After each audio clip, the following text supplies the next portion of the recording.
30/7/2024 செவ்வாய்க்கிழமை அன்று காலை 10 மணியளவில் தமிழகம் முழுவதும் உள்ள சுகாதாரத்துறை ஊழியர்கள் பல்வேறு கோரிக்கைகளை வலியுறுத்தி சென்னையில் தங்களின் குடும்பத்தோடு இன்று போராட்டத்தில் ஈடுபட இருந்தனர். இந்த நிலையில் தென் மாவட்டத்திலிருந்து ஏராளமானோர் சென்னை நோக்கி சென்றபோது பல இடங்களில் போலீசார் அவர்களை தடுத்து நிறுத்தி கைது செய்தனர். இந்த நிலையில் தேனி மற்றும் திருச்சி மாவட்டத்தில் இருந்து வந்த ஒப்பந்த சுகாதாரத்துறை ஊழியர்கள் சென்னை நோக்கி சென்றவர்களை செங்கல்பட்டு அருகே போலீசார் தடுத்து நிறுத்தினர். அப்போது செங்கல்பட்டு பழைய பேருந்து நிலையம் அருகே ஒப்பந்த சுகாதாரத்துறை ஊழியர்கள் திடீரென சாலை மறியல் போராட்டத்தில் ஈடுபட்டனர். சுமார் 1 மணி நேரத்திற்கும் மேலாக சாலை மறியல் போராட்டத்தில் 100க்கும் மேற்பட்டோர் ஈடுபட்டதால் செங்கல்பட்டு தாம்பரம் போக்குவரத்து சாலை முற்றிலும் துண்டிக்கப்பட்டது.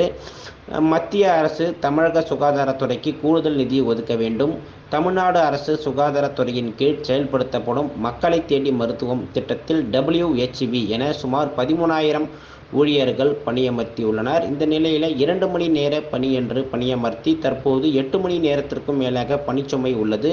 இதை வரன்முறைப்படுத்த வேண்டும் என்று பல்வேறு கோரிக்கைகளை வலியுறுத்தி போராட்டத்தில் ஈடுபட்டதால் அப்பகுதியில் சிறிது நேரம் பரபரப்பான சூழல் நிலவியது.